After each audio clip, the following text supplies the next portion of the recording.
everyone, welcome back to my channel, Senior Travel Adventures.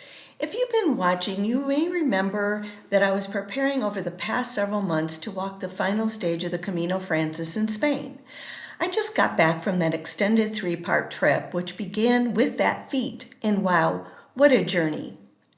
This episode will be devoted to that experience. I'll cover Morocco, London, and Antarctica over the next few months. Also, I've written a story that is much longer and detailed on my website if you are interested. The link is on the screen.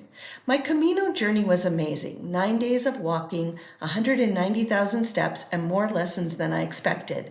But here's what I want you to know right from the start. If you've been putting off that dream trip, that big adventure because you think you're too old, stop it right now, because I'm here to tell you that's when the best adventures can happen. The Camino wasn't on my bucket list. I didn't have some deep spiritual calling, but after hearing about the experience, I just wanted to do it. Something outside my comfort zone. And let me be clear, I'm not a rough it kind of person. I like my comfortable beds, my hot showers, my decent Wi-Fi. But I also wanted to improve myself and do this. So in October 2025, I got on the plane and off I went. Well, the day is here. I am at the airport waiting for my first flight, which is Dallas-Fort Worth. From there I go to Dublin and then on to Santiago de Compostela. From there I will spend the night, and then the next morning I'll be getting up and taking a bus to Sevilla, Spain, where I will actually start my pilgrimage. So I'm so excited and I can't wait to get started. So stay tuned for more. Let's talk about getting there first. 22 hours of travel. Difficult. Fresno to Dallas, Dallas to Dublin to Santiago. By the time I landed in Ireland, I was dreaming of a quiet corner in an airline club, but the wait list was too long. So I went to my gate where I noticed backpacks, hiking boots, that unmistakable pilgrim look. We were all headed to the same place, and suddenly the boredom gave way to excitement. This was really happening. When I arrived in Santiago de Compostela, I did something very unpilgrim-like. I took a taxi instead of the bus. Zero regrets. My hotel, the Hospederia San Martin Pinero, was gorgeous. It was historic, and it felt like monks used to live there, which they did. Dark stone, a bit chilly, but beautiful in that austere Spanish way. And there it was, right outside my hotel, the cathedral, the finish line. I watched people completing their journeys, celebrating, crying, hugging, and although I wasn't sure I wanted to see it ahead, I was glad that I did, because I knew that in a few days, that would be me. I wandered through the town, enjoying every minute. I bought cheap pins for my backpack, and of course, my all-important shell to put on the back of my backpack. I had some wine at an outdoor cafe, and the following day I took the bus to Sevilla, where I would begin my journey. That was eye-opening to travel the countryside knowing that I would be walking that distance shortly. Here is my room in Sevilla, not sure how they pronounce it. No one still has told me. I've got 2 of these lovely twin beds like I had last night, a shelf, and here is the pack. And then I have this great view out here. Buen camino, Altrea. Day 1 started with very little sleep. I was staying next to the elevator, and every pilgrim in Spain seemed to walk by my door wearing medieval armor, or at least that's what it sounded like. But then I hit the trail and everything changed. Within the first few hours, I met Belinda from Australia with her bright red hiking pants. I met Jamie and Laura from Pennsylvania, this amazing couple who got engaged on the Camino. They had started back in France. They just sparkled with joy. Walking with them reminded me that love at any age is really beautiful. I chatted with people from Portland, Georgia, Cape Cod, Los Angeles. Everyone felt like community dropped onto the trail at exactly the right moment. This was the experience I hoped for. And the scenery, well, you can see for yourself. Picture postcard perfect. Farms bustling with life, greenery. Every Everything seemed to wink at me as I passed. My first stop was Casa Morgad, a farmhouse where I would be staying with others that night in the Galician countryside. Could I have gone farther that day? Yes. Should I have? No. I was glad that I was not rushing through this experience like I do with many others. So there was some magic that happened that night. At dinner, I had met some people on the trail and thought I might sit with them, and it became obvious when I got to the dining room that that wasn't their intent. But then I noticed this woman about my age sitting in an adjacent table for two by herself. So boldly, I picked up my menu and went over and said, "Hey, would you mind if I sat with you?" And she said, "Oh no, please do." For a moment, I knew that was the right decision that I made. And just like that, karma stepped in. Terry became one of the highlights of my entire trip. She was from San Clarita, basically a neighbor, a retired nurse walking the entire Camino Frances, not my 115 kilometers, all of the 800 kilometers from Saint-Jean-Pied, France. She was on this trail for over 60 days altogether. We talked about solo travel as women, the vulnerability, the freedom, about being okay with your own company, about sisters who tried to invite themselves on this journey and how we didn't want to hurt their feelings, but we wanted it to be our own. That dinner, that conversation, that connection reminded me why I was there. The Laguna Woods History Center, the only purpose-built local history archive in Orange County, has been capturing the legacy of our community since 1977. As a nonprofit dedicated to preserving today for tomorrow, we collect, conserve, and share the history of Laguna Woods Village, the city of Laguna Woods, and the surrounding Orange County region. Step into the past and connect with the present at your community archive. Whether you're curious about local milestones, searching for historical documents, or exploring treasured artifacts, the History Center is your gateway to the stories that shape Laguna Woods. The Laguna Woods History Center is a separate building adjacent to the Village Library. We are open Monday through Friday from 11 a.m. to 1 p.m. or by appointment. Visit us and find your place in history. So let's talk about the reality of the Camino, because Instagram shows you beautiful sunrise photos, and I was fortunate to witness those too, but what it doesn't show you is the rain or the wind or the rain. Day 3, pouring rain, high winds from the moment I stepped outside. The weather app, a chronic liar. It promised zero rain. Instead, I got drenched from start to finish. My pants were soaked, my raincoat almost gave up, my Merrell waterproof trail shoes kept my feet dry. Champions. And the goats. Let me tell you about the goats. They smelled so bad. They deserve their own Yelp review. Yes, pun intended. But here's the thing about the Camino. It challenges you and made these beautiful moments even more meaningful. I saw a full rainbow with both ends visible. I walked through tree-covered paths where wind shook raindrops.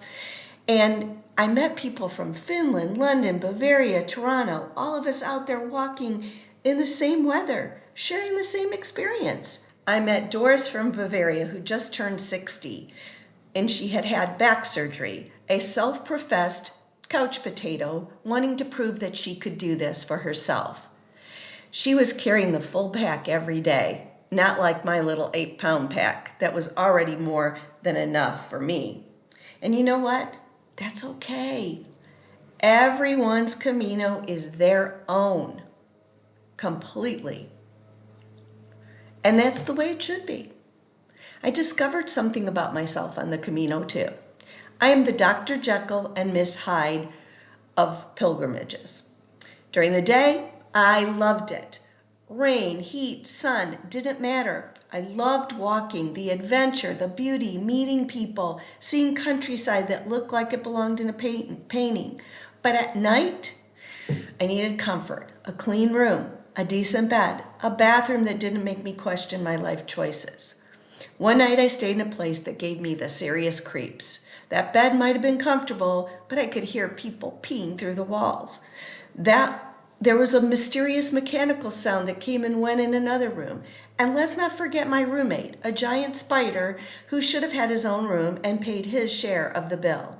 I spent that night checking for bed bugs, dodging a persistent mosquito, and contemplating whether luxury on a pilgrimage made me a bad pilgrim. But here's what I realized: wanting comfort doesn't diminish your purpose. Call me bougie if you want, but I'm not a rough it kind of person. I love nature, walking, exploring, and connecting with people, but at the end of the day, I need a comfortable place to rest. And that's what allows me to be fully present the next day for whatever the trail offers. For me, that's what makes the adventure possible. One of the most beautiful and bittersweet parts of the Camino is the people. I met Kimberly from Australia, an art therapist, and we walked together for hours talking about friendships, aging, loneliness, even politics. We bonded over mutual exacerbation of world headlines. It felt like we had known each other forever. I walked with Darren and Casper from London, brothers. I shared meals with them and Terry. I met Andrea, a pediatric dentist, part of a Notre Dame spiritual leadership group that was doing the pilgrimage. I met college friends from Los Angeles, San Diego, and Kansas traveling together. A couple from Indiana. Here's the thing about Camino friendships. They bloom instantly and intensely. You meet someone, walk together. You might talk for minutes, hours, have deep conversations about life, purpose, pain, and you promise that you're going to stay in touch. But the reality sets in, and that doesn't really happen. And how is it? It's hard to maintain connections just in day-to-day life. Harder than anyone really wants to acknowledge. I keep thinking about this and thought about it a lot on my journey, about making friends as older adults and how difficult it is. We don't have those things that we may have had when we were younger that bonded us to other people, kids, school, work. We have to be more intentional and more persistent in making friends. And maybe I need to try harder. Stop expecting people to do the work and do it myself. This lesson isn't just about the Camino, it's about daily life. So the days went on and they were all wonderful. The final day was just under 10 kilometers to Santiago. And I woke early thinking about Morocco, which was my next destination, thinking about repacking, missing my cat, my bed, but mostly thinking this: it was my last day of the walk.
trail that morning was quiet at first.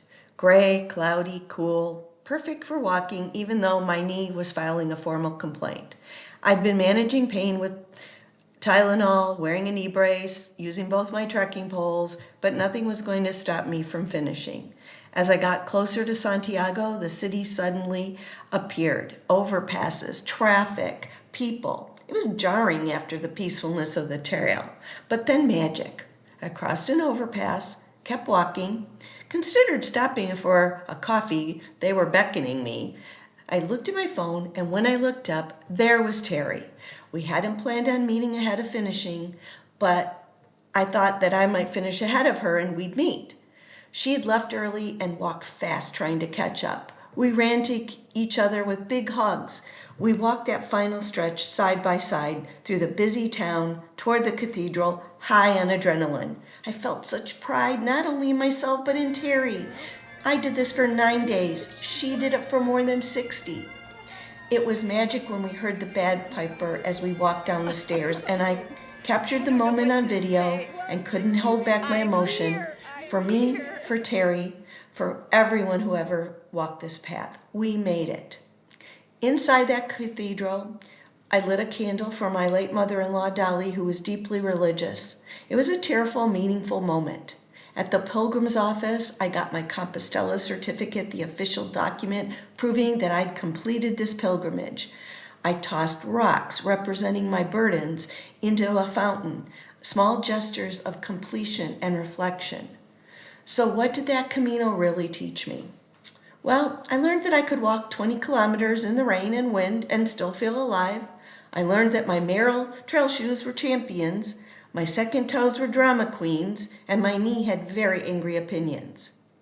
I learned to survive without makeup or curated experiences. I learned to navigate foreign countries and rely on myself. To know myself and accept who I am, what I like, what I don't like. It's no crime to be true to yourself. I learned that sometimes isolation is just part of solo travel, not a personal failing, that walking creates space for thoughts we usually avoid, that sitting in silence with yourself is uncomfortable because it's supposed to be. I learned that sometimes you make plans to sit with people who don't really want your company, and sometimes a stranger at the next table becomes a dear friend you'll treasure for life. The Camino has a way of putting the right people in your path at exactly the right time. I also learned that goats smell terrible, cats appear at perfect moments, and Spanish wine at €3 a glass is one of life's great joys. I learned that comfort isn't shallow, it's what allowed me to show up fully, ready for the next adventure.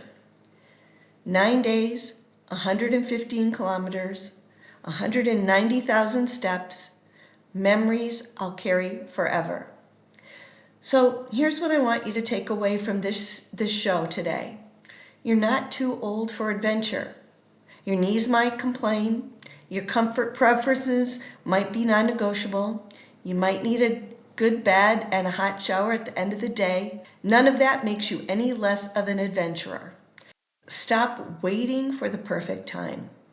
Stop putting off that dream trip because you think you should have done it when you were younger. The best time is now, right now. Will it be comfortable every moment? Will you have revelations every day? No, probably not. Will there be rain, pain, and questionable accommodations? Could be, but will it be worth it? Yes. The Camino taught me that adventure doesn't have an age limit. It just requires showing up, putting one foot in front of the other, and being open to wherever that journey might bring. Not a day goes by that I don't think about the Camino, the simple rhythm of waking, walking, breathing, repeating, and it hums inside of me. I miss the quiet beauty, the small surprises, the way each day felt both purposeful and wonderfully uncomplicated. If I could snap my fingers and drop myself right back onto the trail, backpack and all, I'd do it in a heartbeat. In fact, I'm planning a return in 2026 and inviting you to join me. And you know what? You can do it. Buen Camino, friends. Your adventure is waiting. Altrea. Do you or your loved ones want to continue living at home safely, but are starting to see signs of Parkinson's, dementia, Alzheimer's? Maybe it's recent strokes or falls. Having a caregiver at home can be the best way to keep you in home safely. Home Helpers has been providing caregivers for over 25 years. Call us today or join us at Laguna Cafe for free pie and coffee, and we'll answer your questions about caregiving. It's the first Tuesday of every month at 10 a.m., and space goes quickly, so RSVP now. Laguna Woods residents, what if tomorrow something catastrophic happens and you need long-term care? Everything would change overnight. The calls, the planning, the stress. With long-term care insurance, you get help, financial support, guidance, and peace of mind. It's not just about protecting your savings, it's about protecting the ones you love. Call 949-525-0606 for a free consultation.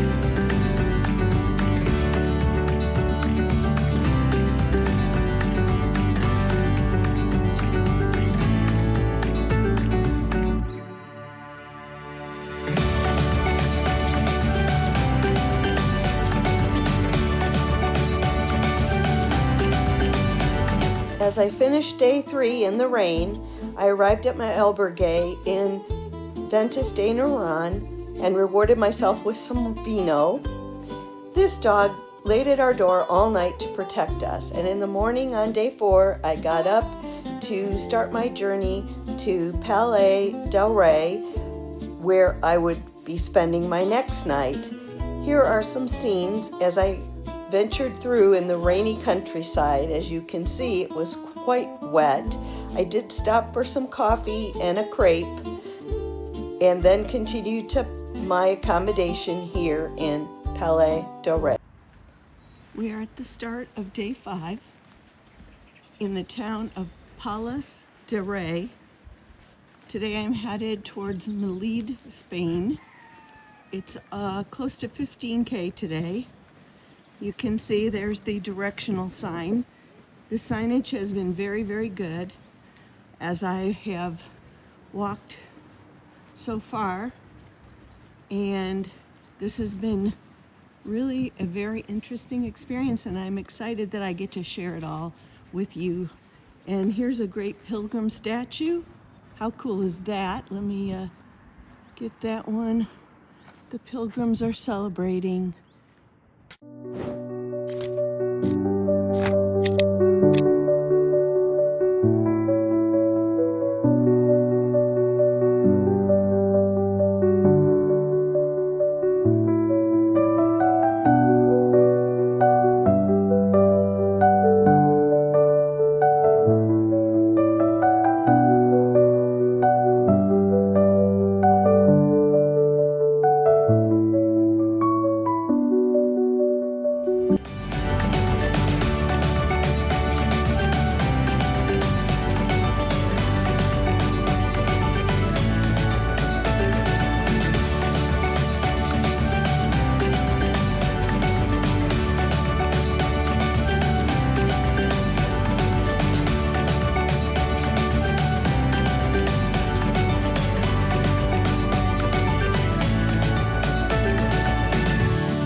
So I am on day 7 of the Camino. I started about 9 a.m.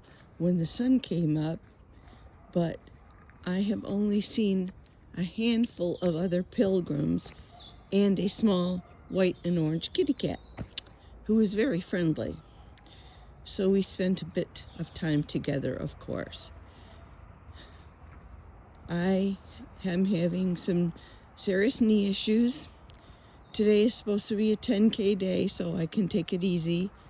And then I'll have just 10K to go tomorrow to finish at the cathedral, which is a good thing. So anyway, everyone have a great day and bon camino.